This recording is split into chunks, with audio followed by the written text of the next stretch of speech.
Shalom shalom bakunzi b'inyigisho Rhapsodie de réalités mushikirizwa na Irambonagire. Turi ku munsi wa gatatu itariki 20 z'ukwezi k'umunani umwaka w'2025. Ijambo ry'umunsi nta gishobora kuduhagarika. Dusome mu gitabo c'ivyakozwe n'intumwa igice ca 28 duhere ku murongo wa 30 gushika ku murongo wa 31. Havuga ngo amara mu nzu yiwe yatangiye ikibuguro imyaka 2 yiramvuriye, yama yakira abaje kumugendera bose, akabahanura mu vy'ubwami bw'Imana, akigisha ivy'umwami Yesu Kristo, ashize amanga gose atawumubuza. Hariho abashizweho ngo bagwanye ishengero n'ubutumwa bwiza bwa Yesu Kristo. Abo ni abantu bafise imwemu ya antikristo, bagira integuro zo gucecekesha ukuri kw'Imana no kubuza abakumenyesha n'ubushizi bw'amanga. Ariko nidushobora guceceka, ni ngombwa ko twamamaza ubutumwa bwiza, kuko tubibona mu gitabo ca mbere c'Abikorinto igice c'9 ku murongo wa 16. Ubutumwa bwiza burafise agaciro kanini cyane, umunezero urarengeye cyane ku buryo tutoshobora kuwigumizamwo.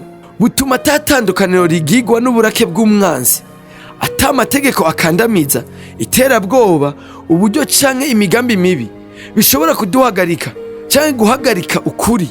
Ntibifise ububasha bwo guhagarika iterambere ry'ubwami bw'Imana. Butuma twibuka amajambo y'umwanditsi wa Zaburi agira ati, abanyamahanga niki? Abanyamahanga niki kibateye umuvurungano? N'amoko yagiriye ingingo iki ivy'ubusa? Abami bo mw'isi baragomoye, n'abakuru bahurije ingingo hamwe kugwanya Uhoraho n'uwo yaraboneje amavuta. Bati ngo ducagagure imvuto batubohesheje, dutekure ingoyi badushizemwo. Umwe avyagiye mw'ijuru azobatwengera mw'ijigo, umwami Imana azobakengera. Kuko tubibona mu gitabo ca Zaburi igice ca 2 uhere ku murongo wa 1 gushika ku murongo wa 4. Yesaya 54 ku murongo wa 17 havuga ngo, naco kugwanisha bacuriye kukugwanya kizogira ico kimara.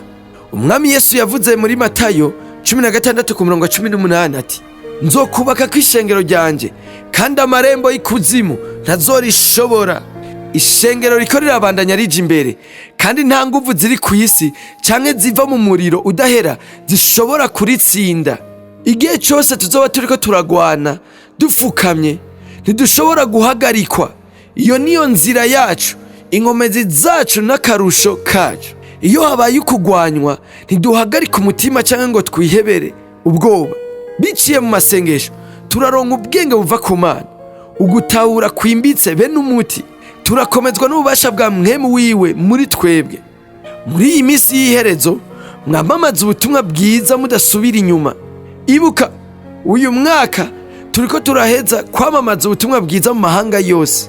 Nk'uko Pastor Chris yahawe ubuntu bwo kwandika iyi Rhapsodie, aratubwira ngo, ibuka, uyu mwaka turiko turaheraheza kwamamaza ubutumwa bwiza mu mahanga yose. Turabikorana ubushizi bw'amanga mu kwerekana mwemu n'ububasha, nta na kimwe kandi nta n'umwe atubuza. Tujya mu gice cya 2 kijanye n'isengesho ry'uno munsi, dusenga duti, Data mwiza, urakoze cyane kubwira iteka, uturyo, ubuntu n'ububasha bwo kwamamaza ubutumwa bwiza tudacitse intege, n'ubushizi bw'amanga no kwizera mu kwerekana mwemu n'ububasha. Ijambo ryawe riganza mu mahanga yo kw'isi, kandi ubugororotsi bugendera mu bayibamwo bose. Abana bawe buzuye umunezero uko bamamaza ubutumwa bwiza mw'isi yose uno munsi, kubw'agakiza ka benshi, mw'izina rya Yesu, amen. Reka turangirize ikiganiro cacu Rhapsodie de réalités mu kwatura aya majambo yo kwakira umwami Yesu Kristo mu gusubiramwo ukugukurikira. Mwami Imana, ndizera n'umutima wanje wose ko Yesu Kristo ari umwana w'Imana. Ndemera ko yapfuye ku bwanje kandi ko Imana yamuzuye mu bapfuye.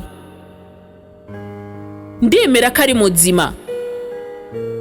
Ndatuja akanwa kanje ko Yesu Kristo ari umwami n'umukiza w'ubuzima bwanje kuva uyu munsi. Urakoze mwami wanje Yesu gukiza umushaha wanje, ubu ncitse icyaremwe gisha.